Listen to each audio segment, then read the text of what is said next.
प्यारे बच्चों, नमस्ते। मैं डॉक्टर निखिल जैन, सहायक अध्यापक MD Jain inter college Agra से हूँ।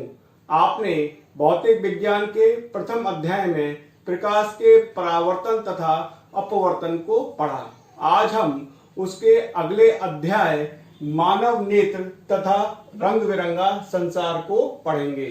इस अध्याय के प्रमुख शिक्षण बिंदु इस प्रकार हैं।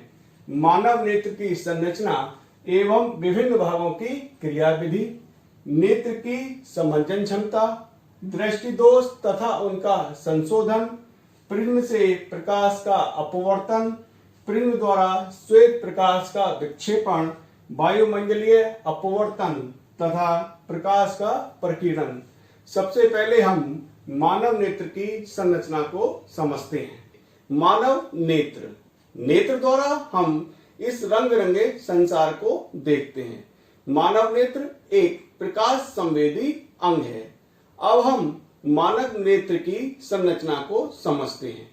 चित्र में मानव नेत्र के विभिन्न भागों को प्रदर्शित किया गया है, जैसे दर्पटल, रक्तक पटल, कॉर्निया, परितारिका, पुतली, जलीय द्रव, पश्चमाभी मांसपेशियां, रेटिना, पीत बिंदु, कांचाभ द्रव, अंध बिंदु और दृक तंत्रिका। अब हम इन सभी भागों को एक एक करके समझते हैं।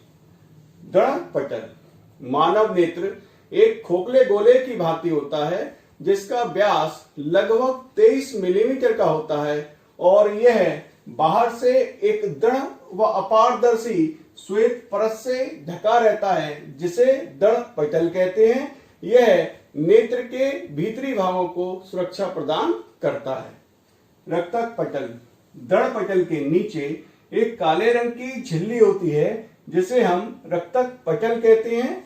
काले होने के कारण यह प्रकाश को अवशोषित कर लेती है और आंतरिक परावर्तन को रोकती है।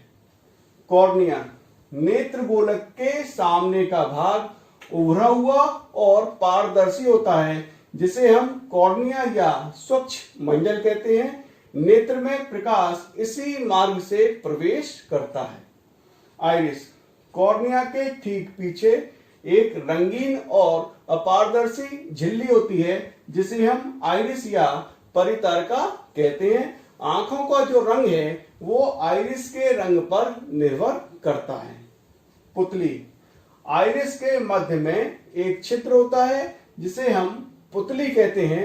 यह नेत्र में प्रकाश की मात्रा को नियंत्रित करती है और पुतली के आकार को आइरिस नियंत्रित करती है। जब प्रकाश अत्यधिक चमकीला होता है, तब यह आइरिस सिकुड़कर पुतली के आकार को कम कर देती है, जिससे नेत्र में प्रकाश कम पहुंचता है। और जब प्रकाश मंद होता है, तब यह आइरिस फैलकर पुतली के आकार को बड़ा कर देती है, जिससे नेत्र में अधिक प्रकाश पहुंचता है। इस प्रकार नेत्र में एक सीमित मात्रा में ही प्रकाश पहुंचता है। नेत्र लेंस, आइरिस के ठीक पीछे प्रोटीन का बना हुआ एक मुलायम और पारदर्शी द्वितल लेंस होता है, जिसे हम नेत्र लेंस कहते हैं।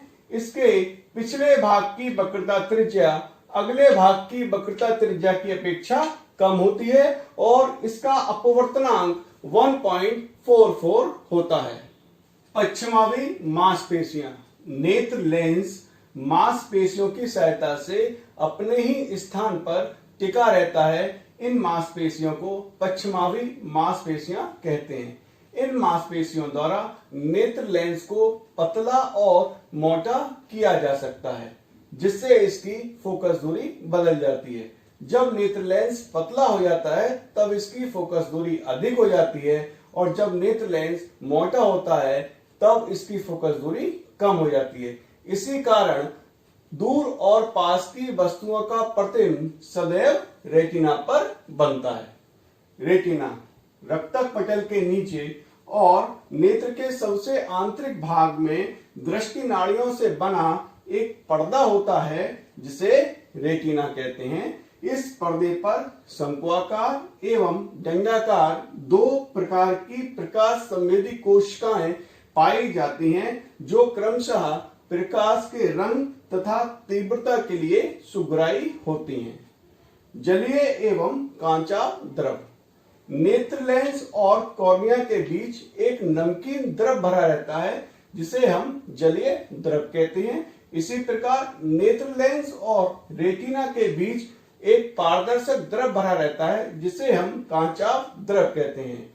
जलीय द्रव और कांचाभ द्रव का अपवर्तनांक जल के अपवर्तनांक के बराबर ही 1.33 होता है। पीक बिंदु। रेटिना के केंद्र पर एक गोल पीला बिंदु होता है जिसे हम पीत बिंदु कहते हैं। इस बिंदु पर प्रकाश की सुग्राह्यता सबसे अधिक होती है जिसके कारण इस पर बनने वाला प्रतिबिंब स्पष्ट दिखाई देता है। अंध बिंदु। जिस बिंदु से दृष्टि नाड़ियां मस्तिष्क को जाती हैं उस बिंदु को अंध बिंदु कहते हैं। इस बिंदु पर प्रकाश की सुग्राह्यता शून्य होती है। दृक तंत्रिका। रेटिना पर प्रतिबिंब बनने का संदेश दृक तंत्रिका द्वारा ही मस्तिष्क तक पहुंचाया जाता है। नेत्र लेंस की फोकस दूरी। नेत्र लेंस और रेटिना के मध्य की दूरी को नेत्र लेंस की फोकस दूरी कहते हैं। नेत्र लेंस की फोकस दूरी परिवर्तनशील होती है। मानव नेत्र द्वारा प्रतिबिंब का बनना। किसी वस्तु से चलने वाली प्रकाश की किरणें सर्वप्रथम कॉर्निया पर आपतित होती हैं, उसके बाद अपवर्तित होकर क्रमशः जलीय द्रव, नेत्र लेंस, कांचाभ द्रव से होती हुई रेटिना तक पहुंचती हैं। रेटिना पर वस्तु का वास्तविक और उल्टा प्रतिबिंब बनता है। रेटिना पर प्रतिबिंब बनने का संदेश दृक तंत्रिकाओं द्वारा मस्तिष्क तक पहुंचाया जाता है। मस्तिष्क अनुभव के आधार पर वस्तु के प्रतिबिंब को सीधा देखता है। जब एक पुस्तक को इस प्रकार रखते हैं तब हम पुस्तक को पढ़ सकते हैं। पुस्तक को थोड़ा समीप लाने पर भी हम पुस्तक को पढ़ सकते हैं, लेकिन जब पुस्तक को अधिक समीप लाया जाता है तब हम पुस्तक को नहीं पढ़ सकते। ऐसा क्यों होता है? यहाँ पर 3 स्थितियों को प्रदर्शित किया गया है। पहली स्थिति में वस्तु अनंत पर रखी गई है।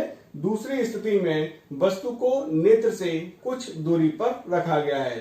तीसरी स्थिति में वस्तु को नेत्र से 25 सेंटीमीटर की दूरी पर रखा गया है। यह हम जानते हैं कि जब नेत्र लेंस द्वारा वस्तु का प्रतिबिंब रेटिना पर बनता है तभी वस्तु स्पष्ट दिखाई देती है। लेंस के फोकस दूरी के सूत्र से 1/f बराबर 1/v माइनस 1/u। यहाँ f लेंस की फोकस दूरी है, v लेंस से प्रतिबिंब तक की दूरी है, u लेंस से वस्तु तक की दूरी है। यहाँ पर तीनों स्थितियों में v का मान निश्चित है जबकि u का मान परिवर्तित हो रहा है। इसका अर्थ यह हुआ कि तीनों स्थितियों में फोकस दूरी f का मान परिवर्तित हो रहा है। जब वस्तु अनंत पर थी तब नेत्र लेंस द्वारा वस्तु का प्रतिबिंब रेटिना पर बना और वस्तु स्पष्ट दिखाई देने लगी। इस स्थिति में नेत्र लेंस की फोकस दूरी सबसे अधिक होती है। जब वस्तु को थोड़ा समीप लेके आते हैं तब u का मान परिवर्तित हो जाता है और मांसपेशियों द्वारा नेत्र लेंस को संकुचित कर दिया जाता है जिससे उसकी फोकस दूरी कम हो जाती है और वस्तु का प्रतिबिंब रेटिना पर बन जाता है जिससे वस्तु स्पष्ट दिखाई देने लगती है। जब वस्तु को और समीप लेके आते हैं तब पुनः u का मान परिवर्तित हो जाता है और मांसपेशियों द्वारा पुनः नेत्र लेंस को संकुचित कर दिया जाता है जिससे उसकी फोकस दूरी कम हो जाती है और पुनः वस्तु का प्रतिबिंब रेटिना पर बन जाता है जिससे वस्तु स्पष्ट दिखाई देने लगती है। लेकिन जब हम वस्तु को और समीप लेके आते हैं तब मांसपेशियों द्वारा नेत्र लेंस को और संकुचित नहीं किया जा सकता जिससे वस्तु का प्रतिबिंब रेटिना पर नहीं बन पाता और वस्तु हमें स्पष्ट दिखाई नहीं देती। यही कारण था कि जब हम पुस्तक को बहुत समीप लेके आए तब हम पुस्तक को पढ़ नहीं पाए।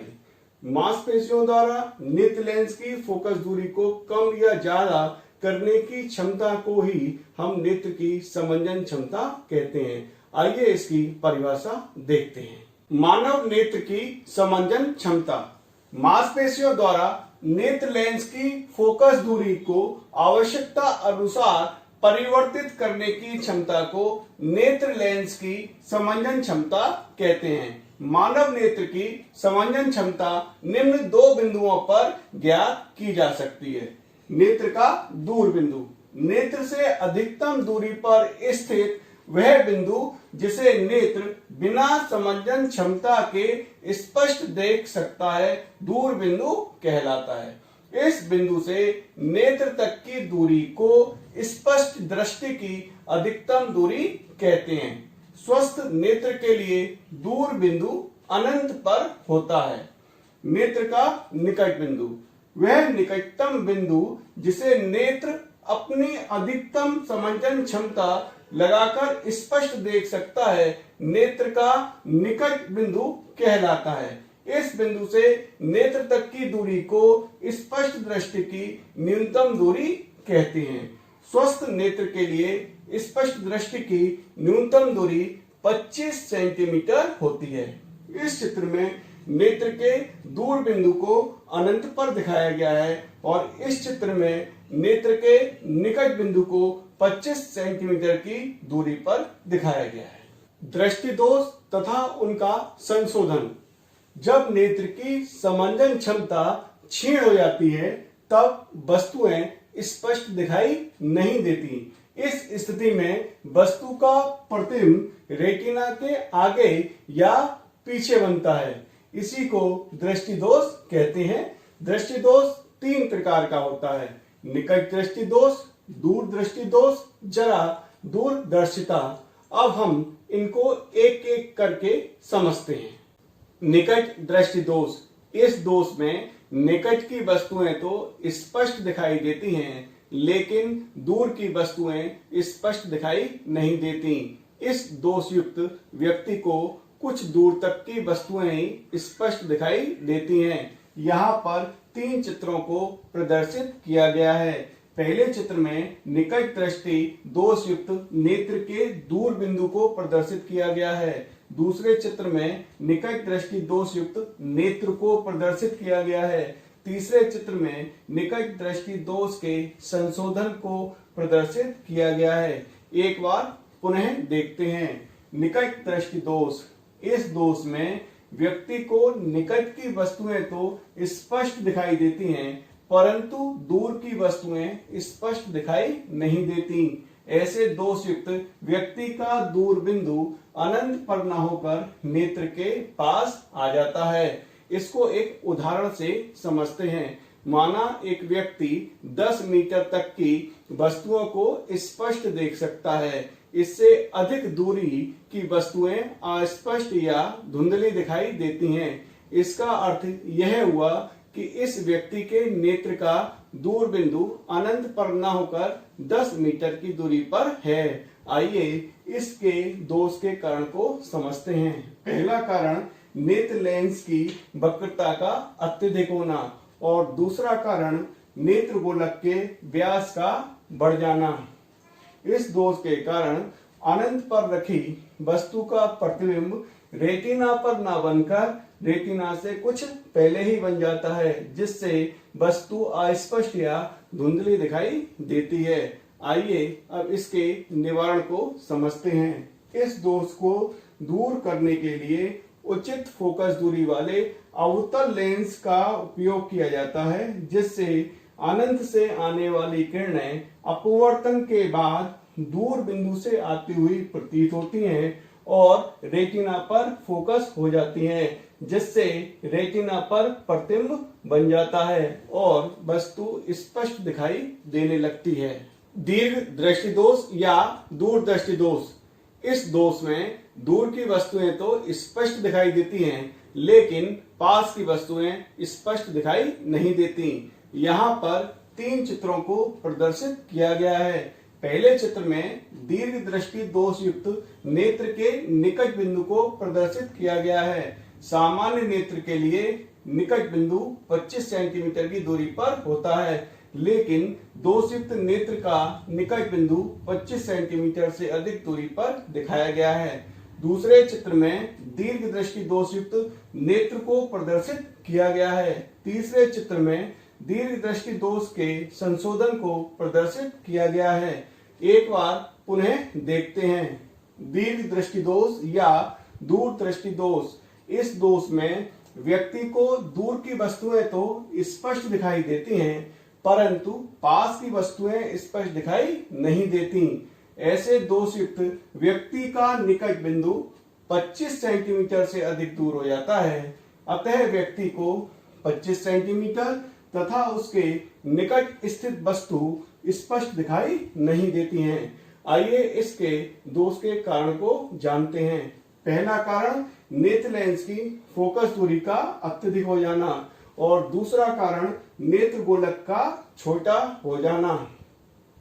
इस दोष के कारण निकट स्थित वस्तु का प्रतिबिंब रेटिना पर न बनकर उसके पीछे बनता है, जिससे वस्तु अस्पष्ट दिखाई देती है।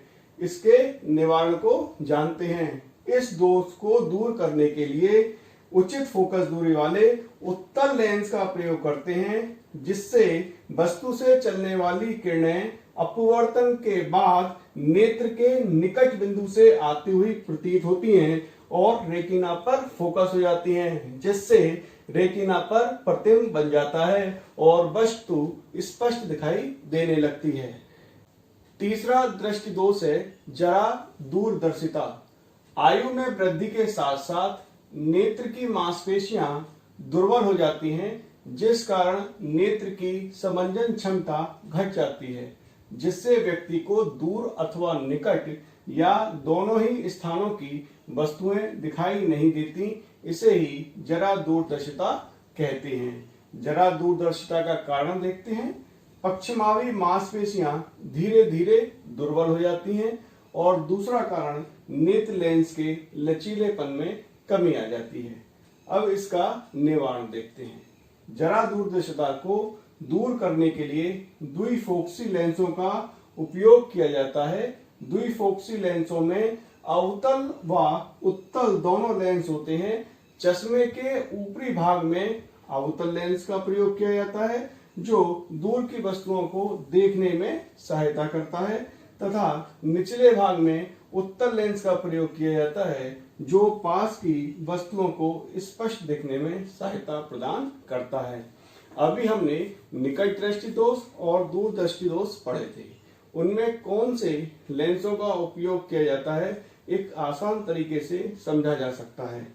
अवतल और उत्तल, निकट और दूर, जिसमें ज्यादा अक्षर उससे जुड़ा बना दीजिए। अवतल लेंस निकट दृष्टि दोष में काम में आएगा और उत्तल लेंस दूर दृष्टि दोष में काम में आएगा। एक दूसरा आसान तरीका और अवतल लेंस है, ये उत्तल लेंस है। ये दोनों पृष्ठ दूर हैं, इसलिए ये दूर दृष्टि दोष में काम में आएगा, और ये दोनों पृष्ठ पास में हैं, इसलिए ये निकट दृष्टि दोष के काम में आएगा। प्रिज्म से प्रकाश का अपवर्तन। प्रिज्म किसी पारदर्शी माध्यम के उस भाग को कहते हैं जो कि किसी कोण पर झुके हुए दो समतल पृष्ठों के बीच में स्थित होता है। ABC कांच का एक प्रिज्म है। प्रिज्म का कोण A है। AB तथा AC अपवर्तक पृष्ठ हैं। माना वायु से प्रकाश की एक किरण PE अपवर्तक पृष्ठ AB पर आपतित होती है। NE N' अभिलंब है। चूंकि आपतित किरण PE वायु से कांच में जा रही है, अतः अभिलंब की ओर झुक जाएगी। EF अपवर्तित किरण है। MF M' अपवर्तक पृष्ठ AC पर अभिलंब है। चूंकि अपवर्तित किरण EF कांच से वायु में जा रही है, अतः अभिलंब से दूर हट जाएगी। FS निर्गत किरण है। आपतित किरण PQ को आगे की ओर बढ़ाने पर और निर्गत किरण FS को पीछे की ओर बढ़ाने पर ये एक दूसरे से G बिंदु पर मिलती हैं।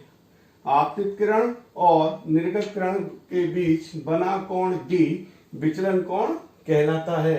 श्वेत प्रकाश के स्पेक्ट्रम का पुनः योजन। आइजैक न्यूटन ने सर्वप्रथम दिखलाया कि वर्ण क्रम के 7 वर्ण पुनः संयोजित होकर श्वेत प्रकाश प्रदान कर सकते हैं। यदि कांच के प्रिज्म पर श्वेत प्रकाश डालें और पर्दे के स्थान पर एक दूसरे प्रिज्म को उल्टा करके पहले प्रिज्म के समांतर रख दें, तब दूसरे प्रिज्म से निकलने वाला प्रकाश श्वेत प्रकाश होता है। इससे यह सिद्ध होता है कि श्वेत प्रकाश 7 वर्णों से मिलकर बना है। प्रकाश के विक्षेपण का प्राकृतिक उदाहरण इंद्रधनुष। वर्षा के बाद कुछ बूंदें वायुमंडल में रह जाती हैं। ये बूंदें प्रिज्म की भांति व्यवहार करती हैं। जब सूर्य के प्रकाश की कोई किरण किसी बूंद में प्रवेश करती है, तब यहाँ अपवर्तन तथा विक्षेपण होता है। वर्षा की बूंद की दूसरी सतह प्रकाश का पूर्ण आंतरिक परावर्तन कर देती है। पूर्ण आंतरिक परावर्तन करने के बाद प्रकाश किरणें विरल माध्यम वायु में प्रवेश करती हैं। इस प्रकार आकाश में एक प्राकृतिक वृत्तीय वर्णक्रम बनता है, जिसे हम इंद्रधनुष कहते हैं। इंद्रधनुष के बाहरी चाप लाल वर्ण का तथा भीतरी चाप बैंगनी वर्ण का होता है। वायुमंडलीय अपवर्तन। जब प्रकाश किरणें भिन्न भिन्न प्रकाशिक घनत्वों के वायु स्तरों वाले वायुमंडलीय अपवर्तन। जब प्रकाश किरणें भिन्न भिन्न प्रकाशिक घनत्वों के वायु स्तरों वाले वायुमंडल से होकर गुजरती हैं, तो प्रकाश का अपवर्तन होता है। यह घटना वायुमंडलीय अपवर्तन कहलाती है। वायुमंडलीय अपवर्तन पर आधारित घटनाएं। वायुमंडलीय अपवर्तन के कारण ही तारे टिमटिमाते हुए प्रतीत होते हैं। वायुमंडलीय अपवर्तन के कारण ही वास्तविक सूर्योदय से 2 मिनट पहले तथा सूर्यास्त के 2 मिनट बाद तक हम सूर्य को देख सकते हैं। वायुमंडलीय अपवर्तन के कारण ही तारे अपनी वास्तविक स्थिति से अधिक ऊंचाई पर प्रतीत होते हैं। प्रकाश का प्रकीर्णन। जब प्रकाश किसी ऐसे माध्यम से गुजरता है जिसमें धूल, वायु के अति सूक्ष्म कण उपस्थित हों, तब उन कणों द्वारा प्रकाश का कुछ भाग सभी दिशाओं में फैल जाता है। इस घटना को प्रकाश का प्रकीर्णन कहते हैं। लाल रंग के प्रकाश का प्रकीर्णन सबसे कम होता है तथा बैंगनी रंग के प्रकाश का प्रकीर्णन सबसे अधिक होता है। प्रकाश के प्रकीर्णन पर आधारित कुछ घटनाओं को देखते हैं। टिंडल प्रभाव। जब प्रकाश किसी विषमांगी मिश्रण या कोलाइडी विलयन से होकर गुजरता है, तो प्रकाश के मार्ग के कणों द्वारा इसका प्रकीर्णन हो जाता है। प्रकाश के प्रकीर्णन की यह घटना टिंडल प्रभाव कहलाती है। स्वच्छ आकाश नीले रंग का दिखाई देता है। सूर्य से आने वाला प्रकाश जब वायुमंडल से गुजरता है, तब वायु के अणुओं एवं धूल के महीन कणों द्वारा इसका प्रकीर्णन होता है। बैंगनी व नीले रंग के प्रकाश का प्रकीर्णन लाल रंग के प्रकाश की अपेक्षा 16 गुना अधिक होता है। अतः नीला व बैंगनी प्रकाश चारों ओर फैल जाता है। यही प्रकाश हमारी आंखों तक पहुंचता है, जिससे हमें आकाश नीला दिखाई देता है। सूर्योदय और सूर्यास्त के समय सूर्य लाल दिखाई देता है। इसका कारण भी प्रकीर्णन ही है। सूर्योदय और सूर्यास्त के समय सूर्य क्षितिज के निकट होता है, जिसके कारण प्रकाश की किरणों को हमारी आंखों तक पहुंचने के लिए अधिक दूरी तय करनी पड़ती है। प्रकाश की किरणों का वायुमंडल में धूल और वायु के कणों द्वारा प्रकीर्णन होता है, जिससे केवल लाल किरणें ही हमारी आंखों तक पहुंच पाती हैं, क्योंकि इन किरणों का प्रकीर्णन सबसे कम होता है। यही कारण है कि सूर्योदय और सूर्यास्त के समय सूर्य लाल दिखाई देता है। दोपहर के समय प्रकाश की किरणों को अपेक्षाकृत कम दूरी तय करनी पड़ती है, जिससे प्रकाश की किरणों का प्रकीर्णन कम होता है और सभी रंगों का प्रकाश हमारी आंखों तक पहुंचता है। यही कारण है कि दोपहर के समय प्रकाश श्वेत रंग का दिखाई देता है। अब इस अध्याय के आंकिक प्रश्न हल करते हैं। निकट दृष्टि दोष से पीड़ित एक व्यक्ति अधिकतम 50 मीटर की दूरी तक देख सकता है। सही दृष्टि के लिए उसे किस क्षमता व किस प्रकृति का लेंस प्रयोग करना होगा। आंकिक प्रश्न हल करते समय कुछ बातों का ध्यान रखना आवश्यक है। निकट दृष्टि दोष। निकट दृष्टि दोष में व्यक्ति निकट की वस्तुओं को स्पष्ट रूप से देख सकता है, लेकिन उसे दूर की वस्तुएं स्पष्ट दिखाई नहीं देती। स्वस्थ नेत्र के लिए दूर बिंदु अनंत पर होता है।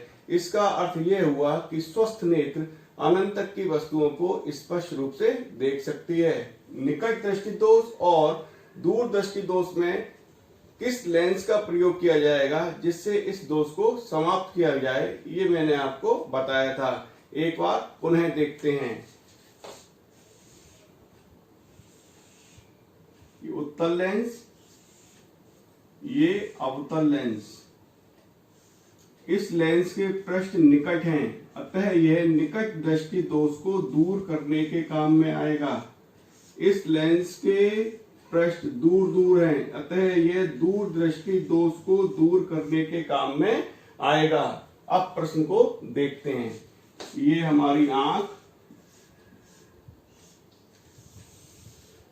50 मीटर तक की वस्तुओं को स्पष्ट देख सकता है। 50 मीटर, तो ये 50 मीटर इस नेत्र का दूर बिंदु हुआ। इसका अर्थ ये हुआ कि ये 50 मीटर से आगे की वस्तुओं को स्पष्ट देख सकता है, इससे दूर की वस्तुओं को स्पष्ट देख नहीं सकता। सही दृष्टि के लिए, सही दृष्टि का मतलब एक स्वस्थ नेत्र अनंत तक की वस्तुओं को देख सकती है। अतः माना इस वस्तु को कहां पर रख दिया, अनंत पर रख दिया, लेकिन यह वस्तु इस नेत्र को दिखाई नहीं देगी।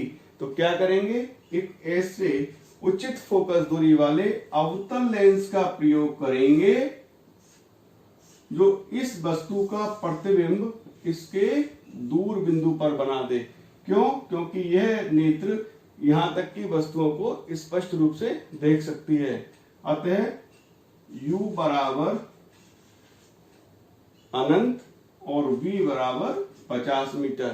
लेंस के फोकस दूरी के सूत्र से 1/f बराबर 1/v माइनस 1/u।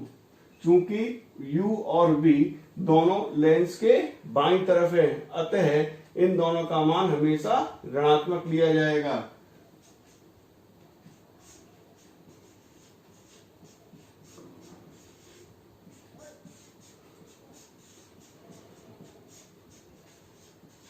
f बराबर -50 मीटर। आंकिक प्रश्न हल करते समय मात्रकों को जरूर लिखना आवश्यक है।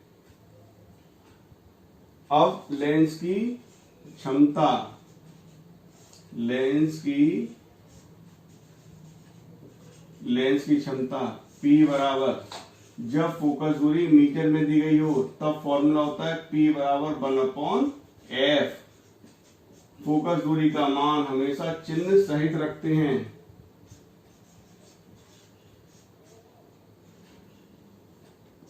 कितना आएगा, 0. इसका मात्रक डायोप्टर होता है। अतः इस दोष को दूर करने के लिए उसे 0.02 डायोप्टर क्षमता वाले अवतल लेंस का प्रयोग करना होगा। एक और आंकिक प्रश्न हल करते हैं। दूरदृष्टि दोष से पीड़ित एक व्यक्ति कम से कम 50 सेंटीमीटर की दूरी तक देख सकता है। इस व्यक्ति के दृष्टि दोष निवारण हेतु चश्मे में किस क्षमता का लेंस प्रयोग करना होगा। स्पष्ट दृष्टि की न्यूनतम दूरी 25 सेंटीमीटर है। दूरदृष्टि दोष में व्यक्ति को दूर की वस्तुएं तो दिखाई देती हैं, लेकिन पास की वस्तुएं दिखाई नहीं देती। यह इस व्यक्ति की आंख है। यह व्यक्ति 50 सेंटीमीटर तक की वस्तुओं को स्पष्ट देख सकता है। इससे आगे की वस्तुएं इसे स्पष्ट दिखाई नहीं देती। स्पष्ट दृष्टि की न्यूनतम दूरी 25 सेंटीमीटर की होती है, अतः वस्तु को 25 सेंटीमीटर की दूरी पर रखा जाता है। लेकिन यह व्यक्ति इस वस्तु को स्पष्ट देख नहीं पाता, अतः एक उचित फोकस दूरी वाले उत्तल लेंस का प्रयोग किया जाएगा जो इस वस्तु के प्रतिबिंब को इसके निकट बिंदु पर बना दे, जिससे यह व्यक्ति इस वस्तु को स्पष्ट देख सके। ये वस्तु रखी हुई है अतः U का मान है, ये प्रतिबिंब बनना है अतः ये B का मान है। लेंस के सूत्र से 1/f बराबर 1/v माइनस 1/u, वस्तु और प्रतिबिंब लेंस के बाईं ओर बन रहे हैं अतः इनका मान ऋणात्मक लिया जाएगा। 1/f बराबर मान लगा दीजिए चिन्ह सहित 1/f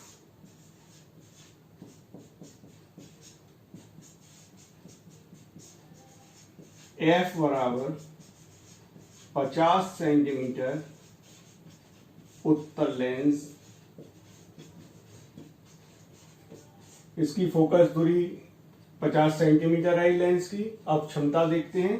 जब फोकस दूरी सेंटीमीटर में दी जाती है तब लेंस की क्षमता का सूत्र P बराबर 100/f होता है। f का मान लगाइए चिन्ह सहित 2 डायोप्टर। अतः व्यक्ति को 2 डायोप्टर क्षमता वाले उत्तल लेंस का प्रयोग करना चाहिए। अध्याय के अंत में आपको गृह कार्य देते हैं। मानव नेत्र के किस भाग पर वस्तु का प्रतिबिंब बनता है? स्वस्थ नेत्र के लिए स्पष्ट दृष्टि की न्यूनतम दूरी कितनी होती है? नेत्र की समंजन क्षमता से क्या अभिप्राय है?